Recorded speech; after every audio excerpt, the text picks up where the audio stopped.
Hello everyone and welcome back to another math video. Today we're going to be talking about how to do prime factorization, so similar to these problems that you see up on the screen here. All right, let's get into it. So what are prime numbers? Okay, prime numbers are numbers that can only be divided by themselves and 1. For example, the number 5 can only be divided by 5 and 1. Can't be divided by 2, can't be divided by 3. Okay, so that's a prime number. 10 is not a prime number because it can be divided by 2, it can be divided by 5, it can be divided by 10. Remember, a prime number can only be divided by itself and 1.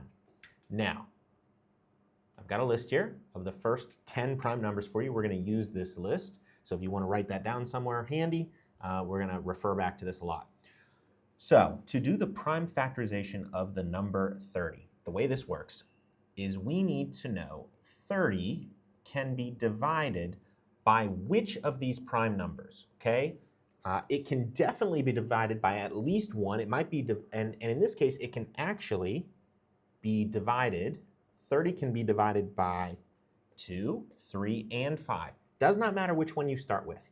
Doesn't matter. I'm going to start with 2 because that's just going in order, right? 30 divided by 2 equals 15. Cool. Now we're going to do the same process. Drop the 15 down and say, which prime number can 15 be divided by?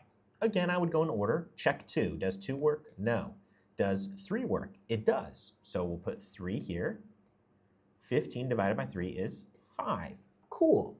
And now we repeat the process. We're going to repeat the process until we have a 1 over here. So we're getting close. All right, so we're going to put the 5 here, divided by, and again, let's look at our number. Our list. Does 2 work? No. Does 3 work? No. Does 5 work? It does. 5 divided by 5 equals 1. 1 means done. Okay, 1 means done. Now, the prime factorization that we're looking for is this column of numbers right here. 2, 3, and 5. Let's put it in order from least to greatest. 30 is the same as 2 times 3 times 5. And this is the prime factorization for the number 30. This works for any number. Okay, kind of a cool fact. Any number can be written as a product of primes. All right, let's do one more practice problem. Let's look at 64.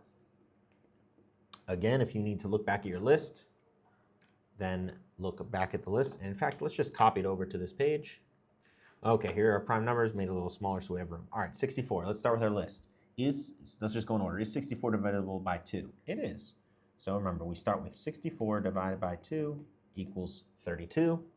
Cool. Start the process over. Now we bring the 32 down. 32 divided by, what's on our list? Well, 2 will work again. So now we have 16. Cool. Now we bring the 16 down. 16 divided by 2 is 8. 8 divided by 2 is 4. 4 divided by 2 is 2. And 2 divided by 2 is 1. Remember, 1 means done. And so when we look at our list here, remember this is our prime factorization. So 64, our original number is equal to 2 times 2 times 2 times 2 times 2. 1, 2, 3, 4, 5. I need 6 2's. And there you have it. Okay? A reminder that you could write this as 2 to the 6th power. That just means, 6 2's. But if you haven't learned exponents yet, this is perfectly fine. All right, here's our cool clock for today, which means that it's time for you to practice what you just learned. Go ahead and pause the video and try these 2 problems on your own. And when you're ready, you can unpause the video and we'll check your answers. Okay, now that you've had time to work these problems, let's check your solutions. Okay, for the first problem here is the work. You should have gotten 3 times 3 times 3 times 3, 4 3's. And for the second problem here is the work. Should have gotten 2 times 2 times 3 times 3. All right, that's it for today. I hope you all have a good morning, good afternoon, good evening, and good night.